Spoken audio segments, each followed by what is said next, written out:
I'm not going to be able to have backyard barbecues and use my swimming pool and have family get-togethers. So you're taking away from me a right that I have to use my property if this is approved. This may have seemed like a good idea. Are you in an ag zone, zoned ag?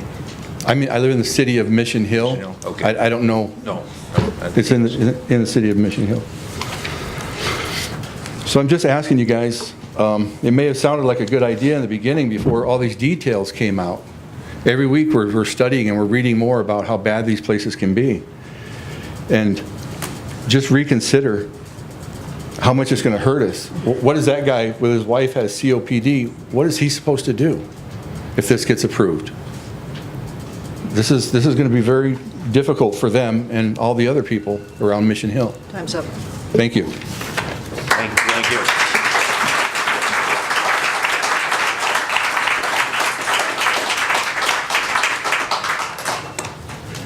Next.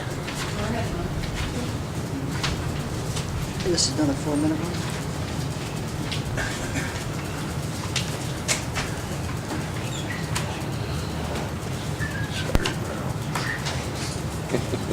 No.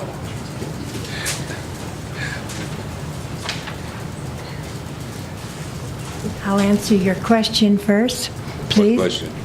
Well, aren't you going to ask me? Oh, sure. Yeah. Oh, my, I'm surprised. I thought you had some. No. In addition to what you wish to share with this board, do you have any evidence or information that would indicate that this application would violate Yankton County zoning ordinance if approved? Yes, I have the evidence, and in all my honesty, Good. I want you folks, all of you, everyone here, to hear me. Because I'm 83, and this isn't my first rodeo. Okay, can I begin? Sure. Thank you.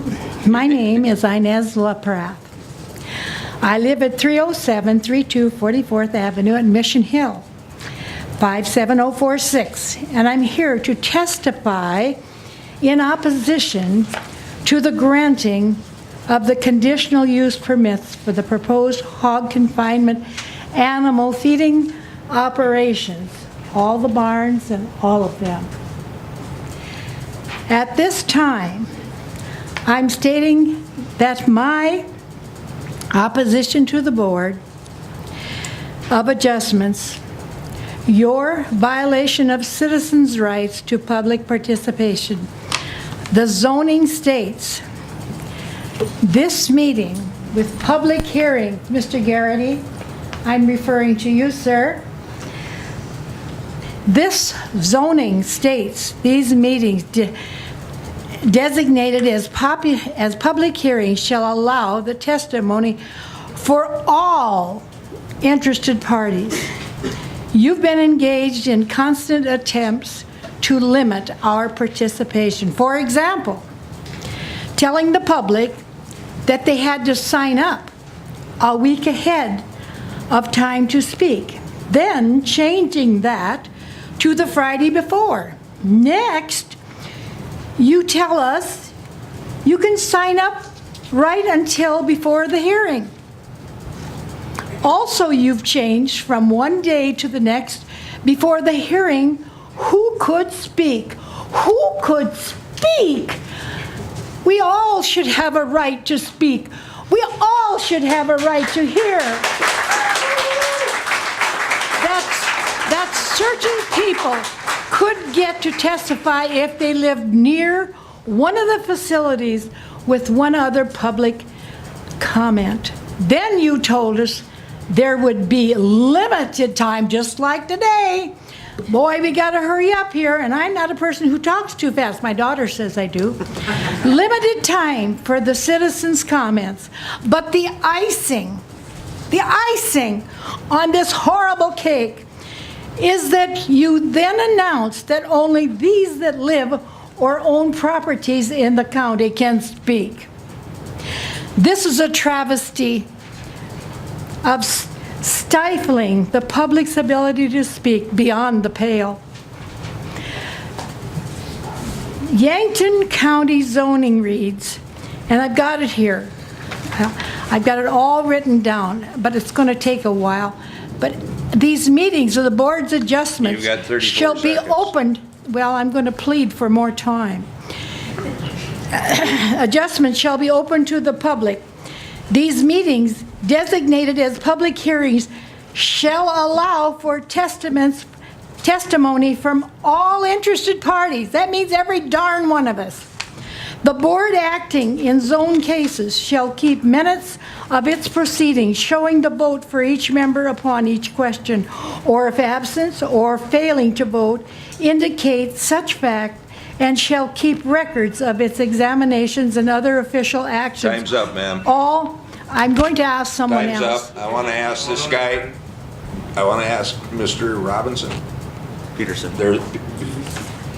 Peterson, that there's approximately 20 minutes left. Does that allow enough time for you to cover your topic that everybody else gave their time up to? Inez is signed up for Barn 2. Could she- All 7 of them. Barn 2 not All open? 7 of them. And I'm protesting all 7. Sir, Well, just state the please rest hear of it me. For number 2. Please hear me. Well, I'll listen to you in number 2. Thank you. You listen to me when? When 2, application 2, just. When I'm done here? Okay. No. But I, No, ma'am. You're oh, done. I wanted to show you something. It was so important. What, show it to us when we go to application Look, number 2. please look. Please, I beg you. Please look.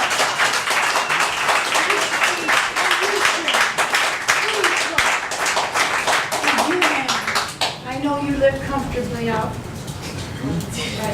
Okay, come on, let's go on, let's move on. but take this. We've got hours of Take this to this go in on. consideration, sir. Next person, please. We'll take it. Leave him over here. Leave him with him. Yeah. Mom, come sit.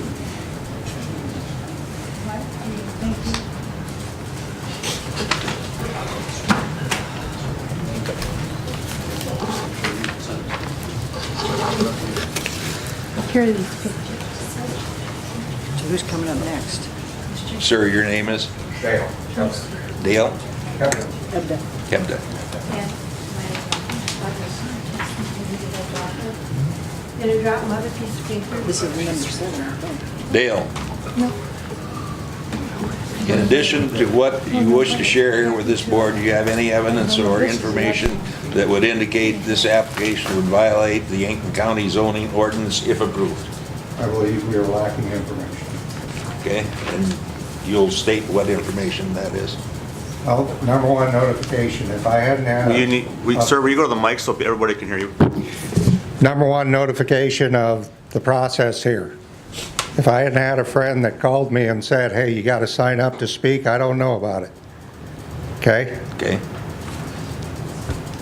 I'm a farmer, I raise produce, I'm not around the radio. So I don't know if there was an ad on the radio that said this is the process. Okay. So is the ability to be notified about the process of being able to speak tonight. Now, I'm Dale Hebda. My resident address is 110 Produce Road, Mission Hill, South Dakota. My business is Hebda Produce, priorly known as Garrity's Prairie Gardens, 30661 444th Avenue, Mission Hill, South Dakota.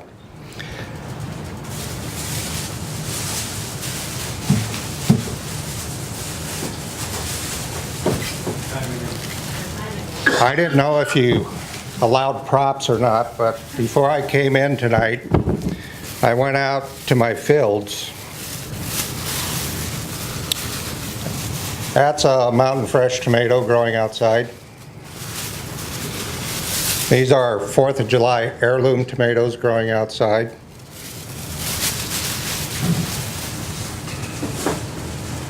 And as you would naturally suspect, those are above ground. We don't dig them. Onions, on the other hand, grow below the surface of the soil. I'm the largest asparagus grower in the state of South Dakota. I have 4.5 acres, all above ground. This year, we only have an acre of strawberries. Usually, we're upwards somewhere around 2 and 3. My concern is dust particles and pathogens that have the potential to travel through the air. We can't control Mount St. Helens when it blew and affected the northern United States in crop production from the ash and soot that dropped out of that volcano. We can't control the 2012 drought that occurred when we were dusty and the crops were a disaster around almost the entire nation. When Roundup first came in, a very popular chemical, widely accepted by agriculture. How many of you know that California just passed it as a carcinogen, and it's banned for use in their state? 30 years, 40 years later after its introduction. We can't foresee the future, but we have a chance today to look at, if we approve this, how do we protect the future? 7 years ago, I decided to move away from fungicides, chemicals, and I went to natural and organic products on my production. How many of you buy a pepper like that in the store? That's the way they come out of the field. They shine. The tomatoes shine. They're high in bricks, which is natural sugars in the crops. Dale, you have about 40 seconds left.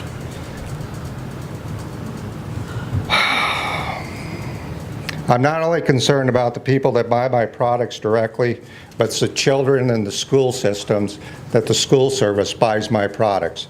There's no way I can measure that pathogen. It's a huge potential liability risk.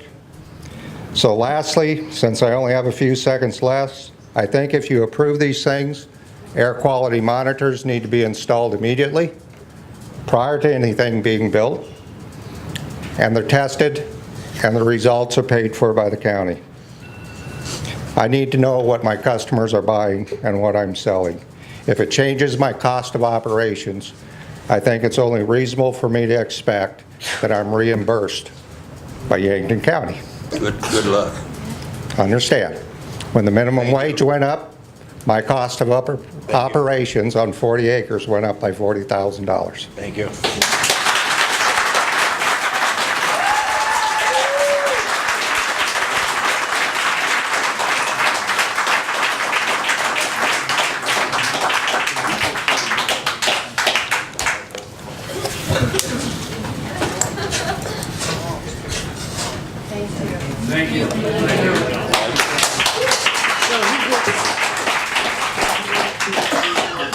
By my watch, I think we have just about 16 minutes. Thank you for your attention tonight. My name is Mitch. My answer is yes. In addition to what you wish to share with this board, do you have any evidence or information that would indicate the application would violate the Yankton County zoning ordinance if approved? I do. Thank you. My name is Mitch Peterson. I'm an attorney at the Davenport Evans Hurwitz and Smith Law Firm in Sioux Falls. One of my primary practice areas is zoning, predominantly CAFOs. I have been involved in probably 20 of these in the last 5 years. I think every zoning decision from our South Dakota